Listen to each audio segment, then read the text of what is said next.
if there's one thing that we do at Falcon Plastics, it's that we always are aligned with our values, right? We never give up our values when we make a decision. We've had to exit our number one customer because we weren't aligned value-wise. I just had to make a decision 2 weeks ago that profitability-wise wasn't the right thing to do, but value-wise was absolutely the best decision to make because it upheld integrity and honesty, and that's who we are here. And we do not compromise our values for any decision or anything that happens around here.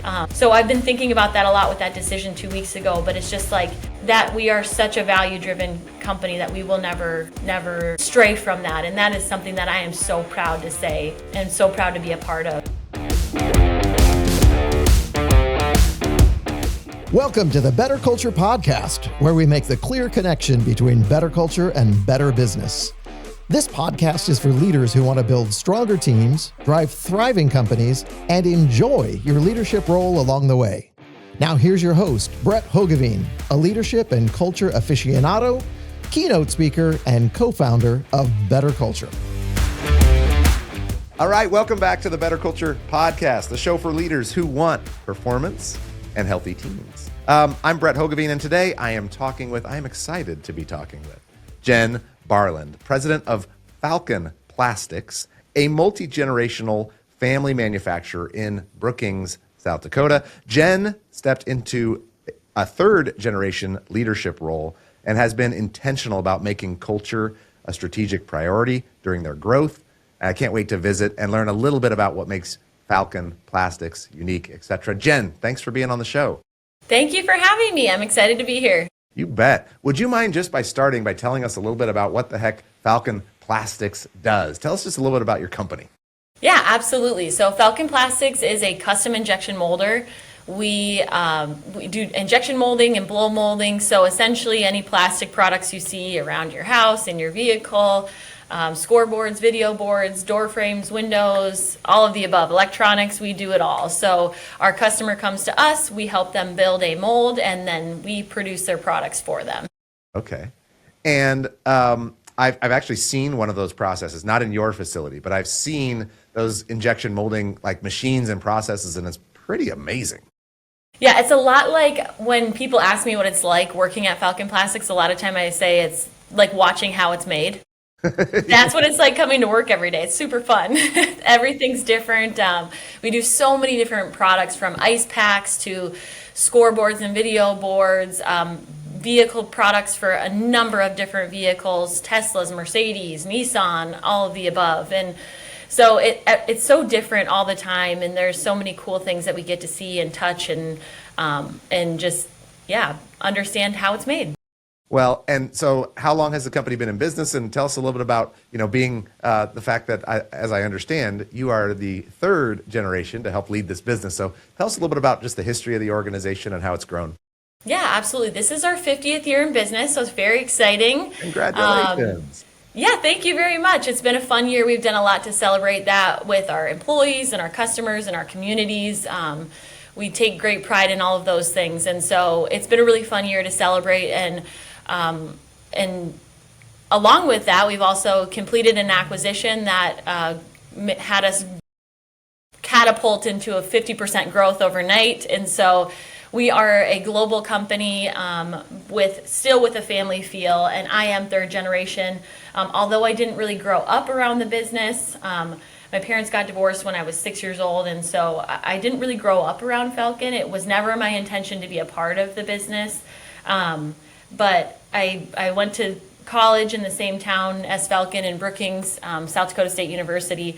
It was cheap to go to school here, so that's where I came back and went to school here. I grew up in Virginia, but I came back and went to school here, worked a bit through college, left for a while after, and I really realized the gem that we have in Falcon, and the culture is what reeled me back in and being a part of that. And so I'm thankful to be a part of it, and I'm proud to be a part of it, but it was never my intent to be part of the family business. And Falcon actually wasn't started with the intent to be a family business either. So yeah, well, 50 years. And you came back in, how many years ago did you come back or come to Falcon, maybe for the first time?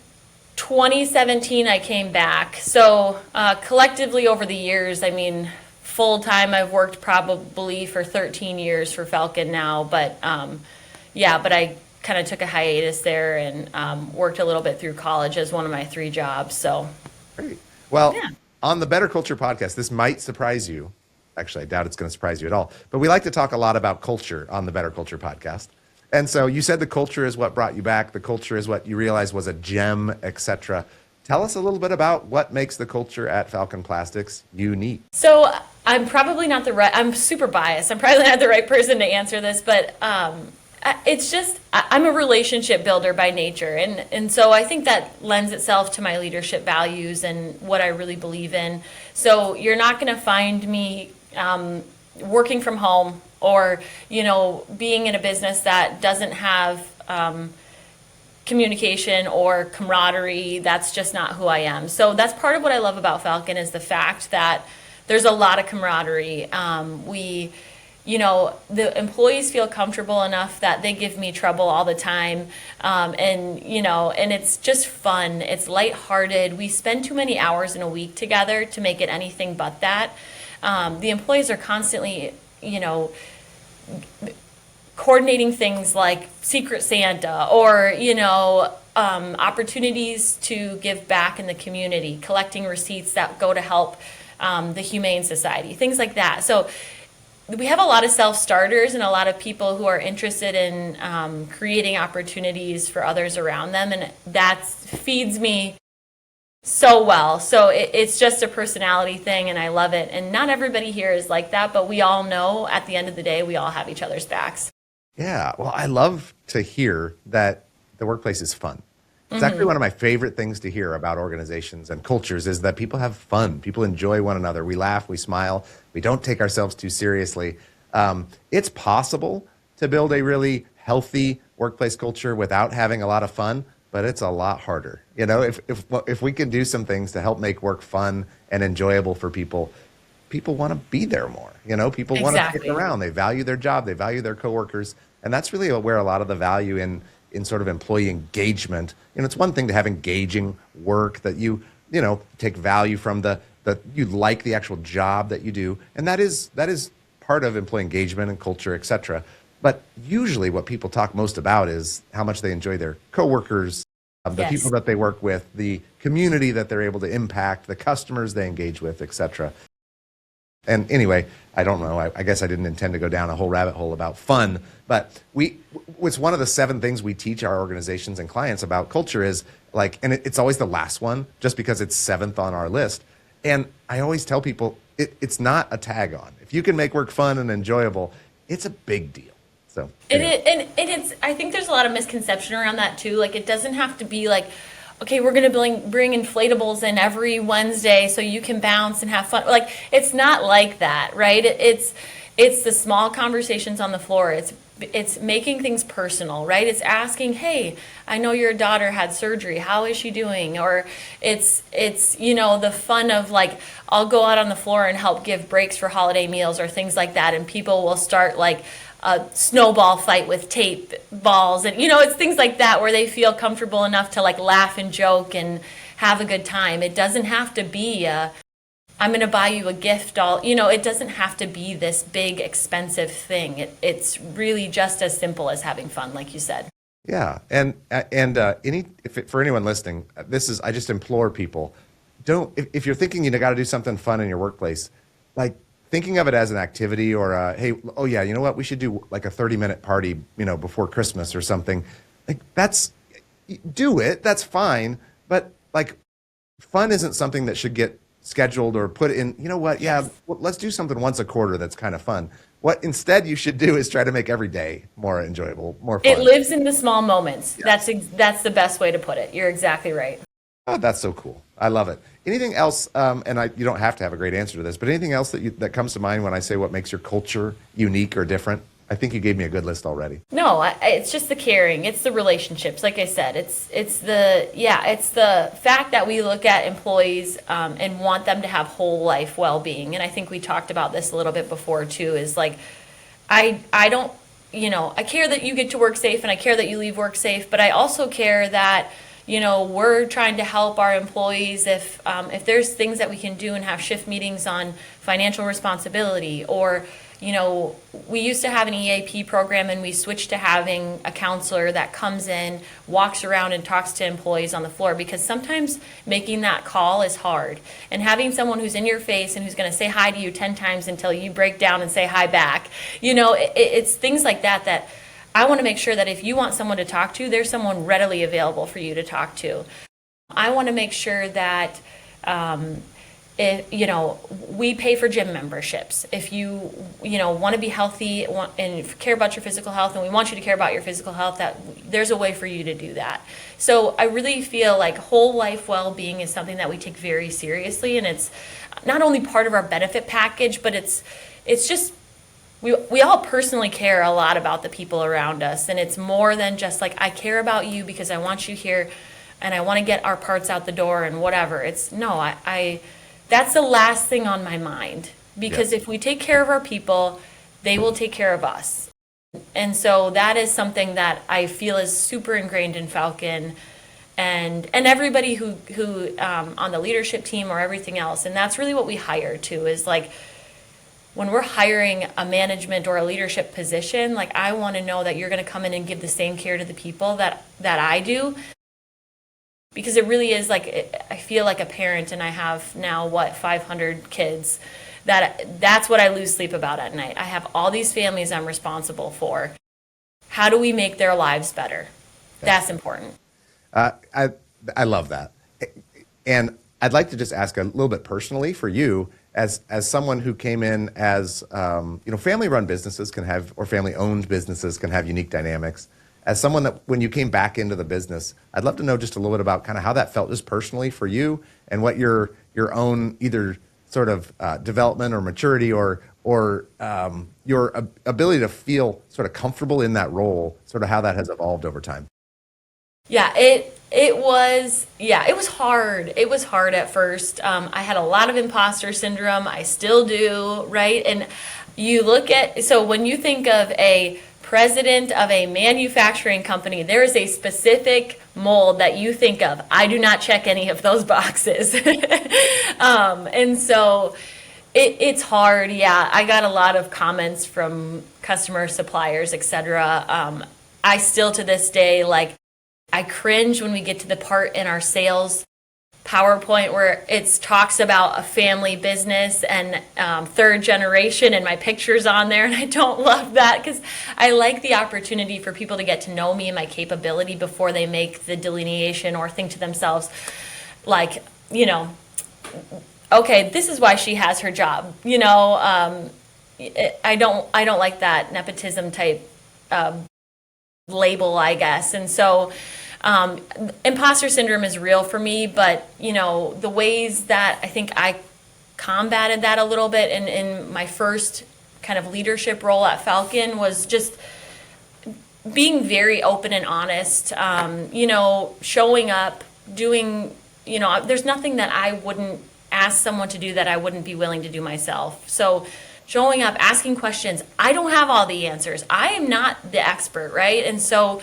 just making sure that I went to those people and asked their opinions. And I think the long tenured employees really respected that. I also one of my first big leadership roles was being the plant manager for our largest flagship facility, which if I showed you the roster of that team, it's like 40 plus years in these roles. If people who've been at Falcon for 40 plus years and they have held various roles, and the knowledge and the depth of that team is insane. And so one of the first things I did was sit them down and be very real and just say, hey guys, I know you watched me grow up to some extent, and I know this is probably hard for you, and I'm empathetic towards that, and I appreciate you giving me this opportunity to be part of this team and help lead this facility. And they give me so much trouble on my team. I cry a lot. It's just a thing I do. And so I just get emotional. I'm very passionate. And so, tears were shed, and they were shed tears with me. And it was just this baseline of thank you for accepting me for who I am, even though you saw me when I was in diapers, and I got that comment so much, like, I remember you when you were in diapers, and now you have to look at me as a leader. And, you know, and so we just had a very real conversation, and I always just respect people for the knowledge that they bring, and I'm never too, you know, proud to think that I have all the answers. That is not who I am at all, right? I'm the coordinator. I'm not the expert. And so I think that got a lot of buy-in as well of, you know, okay, she's not going to come in and tell us what to do. We really are. We're going to break down the silos, and we're going to be a team, and we're going to utilize each other and our strengths to be better. And that's really what it propelled us from there. Sure. Well, you know, research shows people like reporting to people who are humble, people who don't think that they have all the answers. You know, people like working for leaders that are in that give credibility or give credit away, that, you know, say, hey, I'm not the person to look to for all the answers, right? I just want us to win as a team. And you strike me as somebody that has that mentality of saying, I'm here to support the business, support my people, support our customers. And very little of that is about me, right? Very little of that is about my face somewhere, right? It's the marketing team that wants to say, hey, we're family run, look at this, etc. It's not you saying, hey, look at me, I'm, you know, the third generation family operator. And I can feel that from you. Yeah, your team, I think too. one of the biggest characteristics for me in a leader that I think is really important is the ability to give all the credit away, as you said. So being humble, giving all the credit away, and then being able to step in and share the blame. Like if there's a decision that was made that was wrong, like, hey, that was on me. I'm the first person to say, hey, it's okay, guys. Let's reevaluate, reassess, make the right decision, and move forward. And that's really driving the ability for people to fail in a safe place, because the reality of it is we're all going to fail. We all fail. We all make decisions that don't pan out.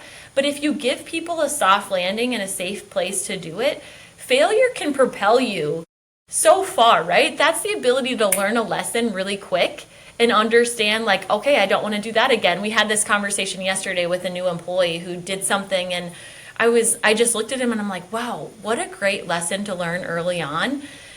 You know, like, this is awesome. Like, this is a lesson learned. We can learn from this and we can move forward and we can be better. And I guarantee that we won't make that mistake again. And if we do, we're going to pick ourselves up and keep moving forward. And, you know, you could just visibly see on his face going from like, oh my gosh, I totally messed up and I'm still in my learning phase, to like, okay, it's okay to fail. How do we switch this into a positive lesson and take it and move forward so that we can be better in the future? I love that example, and thank you for handling it that way. I love the example. Oh, great. Yeah, we have one of the downfalls of having such a tenured team is that sometimes individuals will say like, oh, we've tried that before and it hasn't worked. And one of my plant managers, he's an incredible person. I love him to death. I won't say his name and incriminate him, but he'll remember this conversation. We had this conversation way back when there was a new engineer that came in. It was his first day. My plant manager and I were walking him around, showing him around, and he's like, oh, I have this great idea for over here. And the plant manager said, oh, we tried that before and it didn't work. And I pulled him aside and I said, hey, let's let him try it. Even if we failed in the past and even if he's going to fail this time, what's the harm in letting him try it? And he was like, oh my gosh, Jen, yeah, I never even thought about that. Like, that's so true. There's a chance he could be successful even when we weren't, right? What's the harm in letting people try things and fail and learn and move forward? It's not something that's going to cost us a ton of money or cause this huge distraction. I'm not saying, let those things happen, but if you can let people fail in small increments and show them that that's okay and there's a lesson to be learned there's so much value in that, in my opinion. Absolutely. What a great perspective. I love it. And people want to feel like it's their company. That's one of the great ways that you can build a healthy culture in a team is lots of little things that send the message that this is your company. Like, try things. Like, I want you to feel like you have a say here, right? And of course, there are things that we're going to choose not to do. We definitely can't do that one. But where we can give people some autonomy, it usually pays off in a big way. Yes. I think a lot of leaders try to hoard decision making, right? Like, I'm the leader. I have to make all the decisions. And it's something that we talk about frequently at Falcon Plastics is how can we push decisions down? Push decisions down to the lowest level you can push them to, because the more that people feel empowered to make decisions, the more that we're going to have this huge momentum moving in the same direction, right? As long as they understand the vision, they understand where we're going, if they can make those decisions and say, like, this feeds our future, this feeds our vision, this feeds our goals at Falcon Plastics, I do not want to be a bottleneck. I do not want all decisions. And part of that is, having this solution-focused culture of, when somebody comes to me with a problem, I expect them to come to me with a solution as well, right? Like, here's the problem. I've already thought through what I want that solution to be. They're the experts. Push the decisions down. Yeah, I love it. Do you mind if I ask you about the acquisition? Go ahead. Okay. So what, as an organization with a family-oriented legacy, et cetera, I don't know if you've acquired other businesses in the past or if this is a bit unique, et cetera. And as an organization that's interested in the way that you treat people and culture, et cetera, how are you thinking about, and is it completed? Operationally, have you integrated all that kind of stuff? How do you think about culture and people and navigating that process? Yes. So we have made an acquisition before, 2019, like 2 months before COVID hit. Okay. Tigard, Oregon facility was an acquisition. So this was our second acquisition that was complete on November 6th. Avid International Molding, so it's a Mexico facility. It's about $30 million in revenue. So this was huge. It's now our largest facility. My goodness. This was a huge decision, right? Because you're looking at, now it's our largest facility, language barrier, different culture, right? There's a lot of things that feed into this that will challenge us. And we're just, 6 weeks into this. So it will challenge us in ways that will stretch us. But one of our values at Falcon Plastics is being edgy. And what that means to us is, typically I think that has like a negative connotation, but what that means to us is always happy, never satisfied. So we don't sit idle very well. We're a competitive group of people. We want to continue to grow. We want to be a world-class molder. Like, that is, like, we have this aspiration of, Plastics News has a listing of top injection molders, and we're like 134 right now. Well, prior to this acquisition, maybe we're lower than that now, but it is our aspiration to be in the top 100. And then I feel like when we hit the top 100, it's going to be our aspiration to be in the top 50. And so we always want to be better than we were yesterday. And so we're in the integration phase of it now, and culture is a huge part of that, right? How we treat people bleeds into everything that we do. And so this will be a challenge for us moving forward with a group of now 200 employees that, like I said, there's a language barrier, but it's something that's so important to us that it's not going to get overlooked, because it's ingrained in everything we do. And we've already had, we've already been through a Christmas party with them and had a welcoming, and it was ingrained into the communication of the acquisition and what that looked like when we talked to those people. And even though there is a language barrier, we're very conscious of that. How do we use people internally to help us translate so that we're communicating appropriately and they feel like they can communicate back appropriately? So we're very intentional about it. Wow. Well, that's not just like we're acquiring the facility, 50 miles down the road sort of acquisition. That's an exciting one, and one that it sounds like your team is excited about and are trying to be really intentional about. So that's really cool. Thank you for sharing some details. And challenging. It'll be a challenge, but like I said, we're not a group of people that are afraid to take on a new challenge. So awesome. Well, I've really enjoyed this conversation. Fun just to hear a little bit about your personal journey, a little bit how you think about culture. I love that you gave me a few specific examples of things that you say, things that you believe, things that you do at Falcon Plastics. Is there anything else you'd like to share? Any closing comments? Any plug for your business? Anything you want to do here on the last little closing tail end of our interview? As I thought about this, and you and I laughed and talked about prior, like, I don't prep well for anything just because I like the conversation to be candid, and it's just, I feel like when I prep, it's just not great for me. I like to just have a casual, I just like to have a casual conversation. So, I was really thinking about that, and you'd sent over a question like, how are things at Falcon Plastics? That was one of the questions. And, like, what would your employees say about that? So I took the liberty to, like, go out and ask myself, because I'm like, what would our employees say about that? So great. I asked 3 separate employees, how do we do things here? And these are the 3 responses I got: strategically, honestly, and we work hard. And that is something, that every answer that I got there, I was like, wow, that's really cool. Yes, I agree. And if there's one thing that we do at Falcon Plastics, is that we always are aligned with our values, right? We never give up our values when we make a decision. We've had to exit our number 1 customer because we weren't aligned value-wise. I just had to make a decision 2 weeks ago that profitability-wise wasn't the right thing to do, but value-wise was absolutely the best decision to make, because it upheld integrity and honesty, and that's who we are here. And we do not compromise our values for any decision or anything that happens around here. And so I've been thinking about that a lot with that decision 2 weeks ago, but it's just like that we are such a value-driven company that we will never stray from that. And that is something that I am so proud to say and so proud to be a part of. And so I think from that standpoint, from Falcon's standpoint, live your values, and from the culture standpoint, really, culture lives in what you tolerate, period. And that we also live that here too. If you're going to tolerate certain behaviors, or if you're going to hire people that aren't aligned, you're going to feel it culturally.